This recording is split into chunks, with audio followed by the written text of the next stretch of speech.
Hi everyone, my name is Matt. Welcome to my shop. This is my weekly shop update for February 10th through the 17th.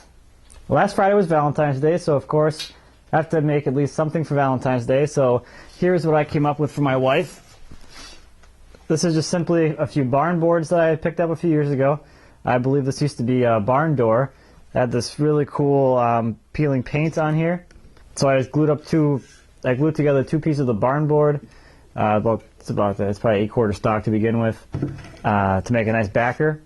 I cut out a heart shape out of some red heart that I got, and I also cut out the letters with some of the scrap maple for my workbench build. My wife found this design a few years ago, and we had made one of these for her friend's bridal shower. Ever since, my wife's always been telling me how she wants one for herself, so I surprised her and I made one for her.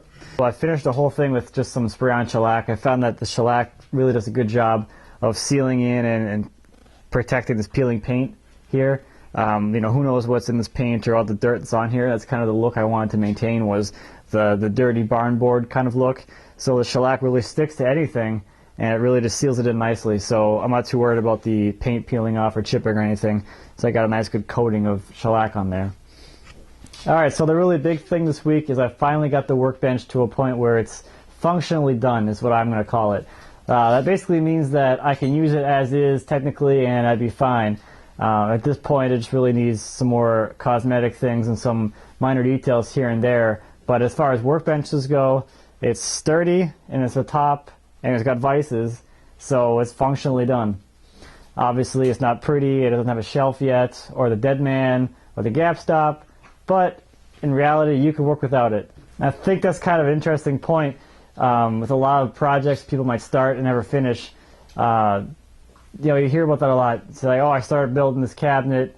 Mostly it's a lot for shop furniture. I know I have a couple examples of my own, but the concept that I got it to a point where it's just functional enough, but it could really use a few more details, but I'll get to that later. Sometimes later never comes, so those things go unfinished.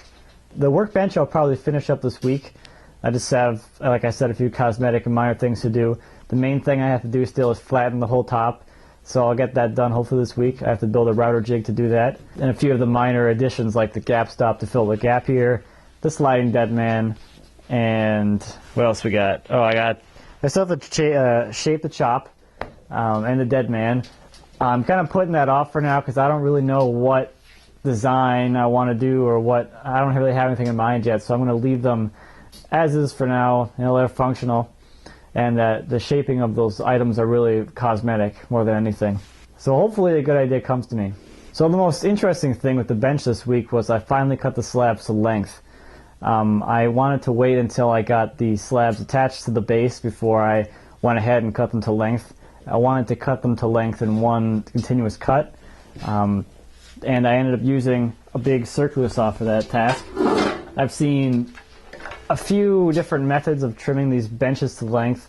The most common one I've seen is using a circular saw or a standard size circular saw and coming in from both sides and trying to get that cut lined up perfectly to cut to length. I've also seen a router being used with some rails that are consistent on both sides to get that cut to line up. I just went ahead and I used this large 16-inch circular saw, and I was able to make that cut all in one pass.